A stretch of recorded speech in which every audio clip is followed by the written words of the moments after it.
At night, when the city quiets down and the glow from apartment windows feels softer, Daniel sits alone at a small desk pushed against the wall of his studio apartment in Columbus, Ohio. The room is barely big enough for the bed, the desk, and a narrow path between them. Outside, traffic hums low, like a distant memory. Inside, the only real light comes from his computer screen, painting his face blue and white as messages pop up one after another.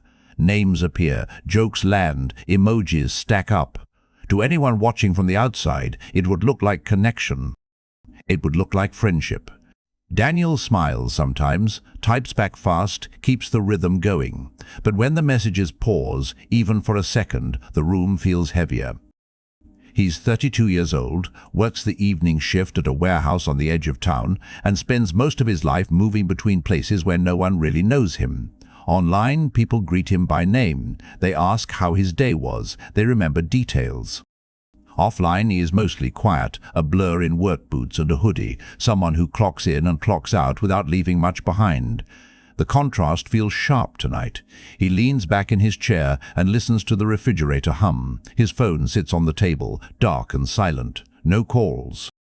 No missed messages, just the screen waiting. Daniel tells himself he's fine. He's always told himself that. After all, he isn't alone online. There are people who would notice if he logged off for too long, people who would ask where he went. Still, when he closes the laptop for the night, the silence returns faster than he expects, and the quiet that follows has a way of asking questions he avoids. Daniel's mornings start late, usually afternoon. The night shift leaves him tired, but sleep never comes easily. He wakes to the sound of neighbors leaving for work, doors closing, footsteps fading down the hall. He lies still for a while, staring at the ceiling, replaying conversations from the night before. Someone joked about a game update. Someone else shared a story about their weekend. Daniel laughed at the right moments, typed the right responses. He did everything right. In the kitchen, he pours cereal into a chipped bowl and eats standing up, scrolling through his phone. Notifications from online friends fill the screen, but the room around him stays unchanged. No knock at the door, no voice calling his name. When he leaves for work later that afternoon, he passes the same faces in the hallway, polite nods, nothing more. At the warehouse, the air smells like cardboard and oil. Machines hum. People move with purpose, but rarely speak beyond what's necessary. Daniel does his job well. He always has. His supervisor trusts him. His co-workers know his face, but not much else. During breaks, he sits alone, phone in hand, replying to messages from people miles away. It feels safer that way. Online, there's time to think before responding.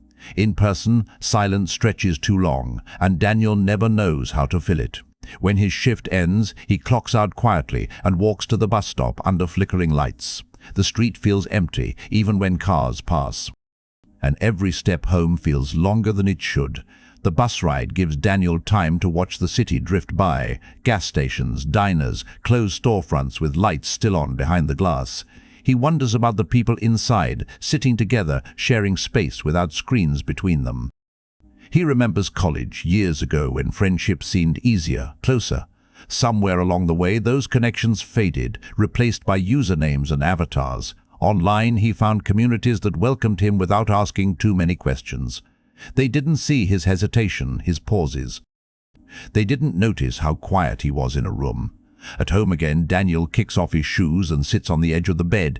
He opens his laptop before even turning on the lights. The familiar glow fills the room. Messages flood in, warm and immediate. For a while, he forgets where he is. He laughs. He feels included. But deep down, there's a small awareness he can't ignore. When the screen eventually goes dark, there will be no one else in the room. No shared silence. No one to sit beside him. The thought doesn't make him sad right away. It just settles in, steady and persistent. And that awareness refuses to leave him alone tonight. Later, as the night stretches on, Daniel leans back in his chair and rubs his eyes. The conversations online, slow as people log off, one by one. "See you tomorrow," they write. Daniel types it back, meaning it. Tomorrow will look much the same. He stands, turns off the laptop, and the apartment feels larger without the screen's glow. He moves to the window and looks down at the empty street. A lone car passes. Somewhere nearby, a siren fades into the distance. Daniel presses his forehead lightly against the glass. He doesn't think of himself as lonely, not exactly. Lonely feels too dramatic, too loud. This is quieter than that. This is a feeling that slips into the cracks of ordinary days, unnoticed by everyone else. He changes into sleep clothes and lies down, phone resting on the nightstand. The room goes dark. The building settles. Daniel stares into the ceiling, thinking about names on a screen, about voices he's never heard in person. And as sleep approaches, one thought keeps him awake. Daniel's days begin to blur together, each one shaped by the same routine, the same quiet gaps. On his next day off, he wakes earlier than usual, sunlight slipping through the blinds in thin lines across the floor. For a moment, he feels a strange pressure, like he should be somewhere, meeting someone, doing something that exists outside his apartment. He scrolls through his phone again, reading updates from people he's never met in person. Someone shares a photo of their breakfast. Someone else posts about a long walk with friends. Daniel taps a heart, types a comment, then sets the phone down. The room answers back with silence. He decides to go out, not for any reason, just to move. He walks to a nearby coffee shop, one he's passed dozens of times but never entered. Inside, the smell of coffee and baked bread feels comforting and unfamiliar. People sit at small tables, laptops open, conversations floating softly in the air. Daniel orders a drink and waits. When the barista calls his name, it sounds different, spoken aloud, like it belongs to someone else. He takes his cup and sits alone near the window. He watches people talk, laugh, lean toward each other without hesitation. He wonders how they learned to do that. He wonders when it became something he forgot. After finishing his drink, he leaves without anyone noticing, stepping back into the street where the noise feels easier to handle. And the question of belonging follows him out the door. That evening, back at work, Daniel finds himself watching his co-workers more closely. There's Mark, who always complains about his commute but smiles when his phone buzzes. There's Lisa, who talks about her kids during break, showing pictures to anyone who looks her way. Daniel listens from a distance, nodding politely when spoken to. He knows these people well enough to recognize their habits, their voices, but the connection never goes deeper. During break, he sits at his usual spot, phone glowing in his hands. Messages from online friends arrive right on time. They ask about his shift, joke about small things, share links and memes. Daniel replies easily. His fingers move without hesitation. The words come faster here. He feels understood in a way that doesn't require eye contact. Still, as the break room fills with laughter from a nearby table, he feels split between two worlds. One where he exists fully, but only as text. Another where he exists physically, but barely leaves a mark. When the break ends, he stands and joins the line of workers heading back to the floor, his phone slipping into his pocket like a secret. And the divide between those worlds grows a little wider. On the bus ride home, Daniel stares out the window again, but this time he doesn't look at the city. He looks at his reflection layered over it. His face appears and disappears as streetlights pass. He thinks about how much of his life happens behind screens, how many hours he spent typing words instead of saying them. At home, he logs on as usual, greeted warmly by familiar usernames. They ask about his day, and he tells them the truth, or at least a version of it. He doesn't mention the coffee shop or the feeling of standing on the outside looking in. There's no need. The night moves forward, comfortable and predictable. Yet, between messages, Daniel notices the room again. The way the walls seem closer when the screen dims. The way his laughter fades as soon as it leaves his mouth. He leans back and sighs, unsure why tonight feels heavier than the rest. And that weight settles quietly on his chest. Before bed, Daniel opens his closet to grab a jacket he plans to wear tomorrow. Inside, everything is neatly arranged, untouched by anyone else. He pauses, hand resting on the doorframe, realizing how long it's been since someone stood this close to him. He closes the closet and sits on the bed, phone in hand. A message pops up from an online friend asking if he's okay. Daniel types, "Yeah," then stops. He deletes it and types something longer, something closer to the truth, but doesn't send it. Instead, he puts the phone down and turns off the light. In the dark, the apartment hums softly around him. Daniel lies still, thinking about how easy it is to be known without being seen, and how hard it is to be seen without knowing where to start. And tomorrow will quietly ask him to choose. The next morning, Daniel wakes with the same ceiling above him, but the thought from the night before hasn't faded. It follows him into the kitchen, into the quiet ritual of making coffee, into the moment he checks his phone and sees new messages waiting. He answers them, as always, but more slowly now. Between replies, he looks around the apartment and notices how little has changed since he moved in 3 years ago. The same desk, the same chair, the same routines worn smooth by repetition. Later, on the walk to the bus stop, the air feels cool and clean, and Daniel notices details he usually ignores. A handwritten sign taped to a utility pole, a stray leaf caught in a fence. At work, the warehouse hums with its usual rhythm, but Daniel feels slightly out of step, like he's walking half a beat behind everyone else. During break, he sits without opening his phone right away. He listens instead, the low murmur of voices, someone laughing too loudly, someone else sighing. It's messy and imperfect and real. When he finally checks his messages, he responds kindly, carefully, but a part of him wonders what it would be like to be known here, in this room, by these people who already share his hours. And the wondering refuses to quiet down. After work, Daniel doesn't go straight home. He gets off the bus, a stop early, and walks, hands in his pockets, letting the neighborhood stretch out around him. He passes a gas station where 2 men talk beside a car with the hood open. A small diner glows warmly at the corner, a few people inside finishing late meals. Daniel slows, watching through the window. He imagines himself sitting at the counter, ordering something simple, exchanging a few words with the person pouring coffee. The thought feels heavy and light at the same time. He keeps walking. Back at the apartment, he logs on again, greeted by familiar enthusiasm. Someone invites him to join a voice chat. Daniel hesitates. He usually prefers typing, the safety of silence on his end. Tonight, though, he accepts. Voices fill his headphones, overlapping, laughing. He listens more than he speaks, his own voice sounding strange when he does use it.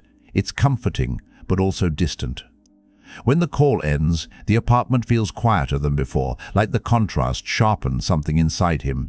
And the quiet seems to wait for his response. The following days bring small changes. Daniel begins leaving the house earlier, giving himself time to walk instead of rushing. At work, he makes an effort to sit closer to others during break, even if he doesn't say much. He nods. He listens. One afternoon, Mark asks him a simple question about a game Daniel recognizes. The conversation lasts only a minute, but it stays with him longer than expected. That night, online, Daniel tells his friends about it. They cheer him on with encouragement and jokes. He smiles at the screen, grateful for their support, yet aware of the difference between hearing words and seeing someone's face when they're said. Before bed, he sits on the edge of the mattress and thinks about how both worlds hold pieces of him, but neither feels complete on its own. And the idea of balance begins to take shape. On his next day off, Daniel returns to the coffee shop. This time, he doesn't rush out. He orders the same drink and sits at the same table. He opens his laptop but doesn't log on right away. Instead, he watches people come and go, listening to the soft clatter of cups and the low music playing overhead. When the barista passes, she smiles and asks if everything's okay. Daniel nods and says yes, surprised by how natural it feels to answer. He finally opens his laptop and sends a message to his online friends, telling them where he is. He doesn't log off, he just lets the screen sit beside the moment instead of replacing it. The afternoon passes slowly, gently. When Daniel stands to leave, he feels tired, but not drained. And for the first time, he wonders what might come next. The week moves forward with a different kind of weight now, not heavier, just more noticeable. Daniel feels it in small moments, like when he stands in line at the grocery store and actually looks at the person ahead of him instead of his phone. He notices the tired bend in the woman's shoulders, the way the cashier asks how her day is without expecting a real answer. Daniel almost answers the question himself when it's his turn, then stops, offering only a quiet "thank you." On the walk home, bags cutting into his fingers, he thinks about how many chances for connection pass by unnoticed every day. At home, he unpacks slowly, lining items up neatly, then sits at his desk without turning the laptop on right away. The room feels unfamiliar without the glow. He hears the neighbor's TV through the wall, laughter from a sitcom track rising and falling. Daniel wonders who that laughter is for. When he finally logs on later that night, his online friends greet him as always, warm and immediate. He tells them about the coffee shop again, about trying something different. They encourage him, tell him it's a good step. He appreciates that. Truly. But when the chat slows, he notices his shoulders are tense, like he's been holding something in all evening. He closes the laptop earlier than usual and sits in the quiet, letting it exist without filling it. And the quiet begins to feel less like an enemy. At work the next evening, Daniel's supervisor asks if he can stay a little late. Daniel agrees without much thought. The warehouse empties slowly as shifts change, voices fading, machines powering down. With fewer people around, the space feels larger, echoing. As Daniel works, he hears footsteps approach. It's Lisa, grabbing something she forgot. She asks how his night's going. Daniel answers honestly, saying, "It's fine, just quiet." She nods, understanding more than he expected, and says she prefers quiet shifts too. The exchange is brief, but when she leaves, Daniel stands there for a moment, surprised by how natural it felt. No performance, no typing. Just words shared in passing. On the bus home, he doesn't check his phone right away. He watches the lights slide past the windows, thinking about how small conversations don't need to last to matter. At home, he logs on and shares the moment with his online friends. They respond with enthusiasm, proud of him. Daniel smiles, but he also notices the difference in how his body feels when remembering the moment at work versus reading the messages now. One stays grounded, the other floats, and the difference becomes impossible to ignore. Daniel starts making small, deliberate changes. He leaves his phone in his pocket more often. He stays an extra minute in shared spaces. He doesn't force conversations, but he stops avoiding them. One afternoon, he eats lunch at a small diner near the warehouse, instead of alone in the break room. He sits at the counter, orders something simple, listens to the clink of dishes and the low talk around him. The waitress refills his coffee without asking. Daniel thanks her, and she smiles, tired but kind. He feels oddly present, like his body and mind are in the same place for once. Later that night, online, his friends joke and talk as usual. Daniel laughs with them, still enjoying the comfort they bring. But when someone asks what he did that day, he talks about the diner, about sitting among strangers and feeling less alone. The responses are supportive, curious. No one feels threatened by his change. That surprises him most of all, and the fear of losing one world begins to loosen its grip. Before bed, Daniel sits on the floor with his back against the couch, lights off, city glow filtering through the blinds. He scrolls through old photos on his phone, noticing how few include other people, not because he avoided them, but because no one was there to be captured. He sets the phone down and closes his eyes. He thinks about how connection doesn't have to replace anything to grow. It can exist alongside what already is. He doesn't feel suddenly brave or transformed. He feels cautious, thoughtful, awake. When he finally lies down, the apartment feels the same size, but he feels slightly less contained by it. And sleep comes with questions that no longer scare him. The following week unfolds without any big moments, but Daniel notices how the small ones begin to stack up. At the warehouse, he starts arriving a few minutes early, not because he needs to, but because he's learned that those quiet minutes before the floor fills up feel grounding. One morning, Mark sits beside him on a bench near the lockers and talks about a show he's been watching. Daniel listens, nodding, offering a comment here and there. The conversation ends naturally, without awkward silence, without effort. Later, as Daniel works, he realizes his chest doesn't feel tight the way it used to during moments like that. After his shift, he stops at a gas station for coffee. The clerk greets him casually, like someone who's seen him before. Daniel answers back, surprised again by how ordinary the exchange feels. At home that night, he logs on and tells his online friends about the day. They respond with jokes, encouragement, the same warmth they always have. Daniel appreciates it deeply. These people have been there for him during long nights and lonely stretches. He doesn't want to replace them. He just doesn't want them to be the only place he exists. When the chat slows, he leaves the laptop open but turns in his chair to look around the apartment. The walls no longer feel like boundaries. They feel like a place he returns to, and returning begins to feel different than hiding. On his next day off, Daniel decides to spend the afternoon outside, even though the weather is nothing special. He walks to a nearby park and sits on a bench, watching people pass. Some are alone, some are together. No one seems to be performing. They're just moving through their day.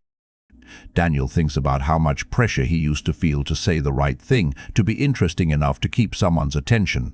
Sitting here, he realizes how little that matters.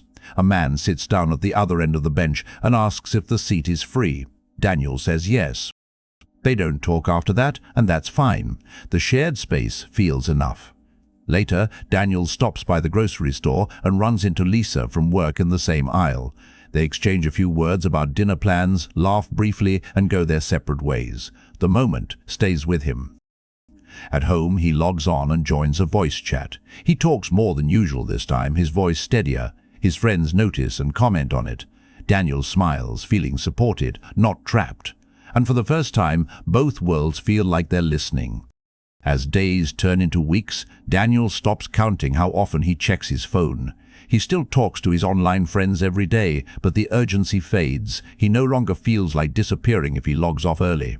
One night after work, a few co-workers decide to grab food at a diner nearby. Mark asks Daniel if he wants to join. The invitation is casual, almost an afterthought. Daniel hesitates, then says yes. At the diner, he listens more than he talks, but no one seems to mind. The food is average. The conversation is uneven. It's real. When they leave, no one makes a big deal out of it. Daniel walks home alone, but the walk feels shorter. At his apartment, he messages his online friends, telling them where he's been. They react with excitement, genuine happiness for him. There's no jealousy, no distance, just support. Daniel realizes then that connection doesn't disappear when it's shared. It grows, and growth doesn't always announce itself. That night, Daniel sits on his bed with the laptop closed and the phone face down. He thinks about how long he believed he had to choose one life or the other. Online or offline, seen or unseen. Now he understands that the problem was never the screen itself. It was the silence he hid behind it. He still values his online friendships. They mattered when nothing else did. They still matter. But now the room doesn't collapse when the screen goes dark. The apartment holds him quietly, without judgment. He lies back and lets the ceiling fade into shadow, breathing evenly. And something inside him prepares for what comes next. Morning comes softly, without urgency. Daniel wakes before his alarm, the grey light of early day slipping through the blinds. He lies still for a moment, listening to the building wake up around him. Pipes knock gently. A door closes somewhere down the hall. These sounds no longer feel distant. They feel shared. He gets up, makes coffee, and drinks it at the small table instead of his desk. The chair creaks under his weight, familiar and grounding. Today is another workday, nothing special on paper, yet Daniel feels present in it before it even begins. On his walk to the bus stop, he notices the same faces he's passed for years. A man walking his dog, a woman unlocking her car. No one stops, but there's a quiet recognition in passing. At work, the warehouse hums to life. Daniel moves with the rhythm, exchanging brief words with co-workers when needed. During break, he sits with Mark and Lisa, listening, contributing when he feels like it. He doesn't feel pressure to perform, he's just there.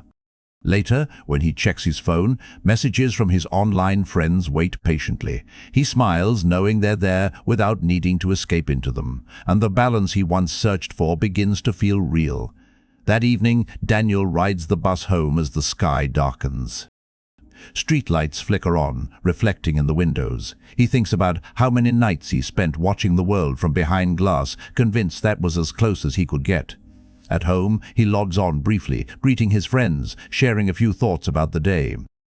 The conversation flows easily, without urgency. When he logs off, there's no rush to fill the silence. He cooks a simple dinner, eating slowly, tasting each bite. The apartment is quiet, but it no longer feels empty. It feels lived in. Afterward, he sits on the couch, phone in hand, scrolling through photos he's taken recently. Nothing dramatic, a cup of coffee, a street corner at dusk, a diner counter. Proof that he's been present. He sets the phone down and leans back, breathing evenly. And presence becomes something he carries with him. On the weekend, Daniel returns to the park. He sits on the same bench as before, watching people move through their lives. A child laughs nearby. A couple argues quietly, then softens. A man eats lunch alone, staring at his phone. Daniel recognizes himself in all of them. He doesn't feel above it or outside it, just part of it. His phone buzzes with a message from an online friend asking how he's doing. Daniel replies honestly. He says he's okay. He says he's figuring things out. That feels true. When he stands to leave, the bench remains, waiting for the next person. The moment doesn't need to last to matter, and understanding settles where tension once lived. That night, Daniel returns to his apartment and prepares for sleep. He sets his phone on the nightstand, not face down, not glowing, just there. The room is still. The city hums outside, steady and indifferent. Daniel lies back and stares at the ceiling, thinking about how connection doesn't always arrive loudly. Sometimes it comes quietly, through shared spaces, passing words, moments that don't announce themselves. He still has friends online, people who know his thoughts and care about his presence. And now he has a few faces, a few voices, a few places that know him too, not deeply, not perfectly, but enough. The light clicks off. The darkness settles gently. Daniel closes his eyes, breathing evenly, no longer waiting for the screen to save him from the silence. And the silence finally lets him rest.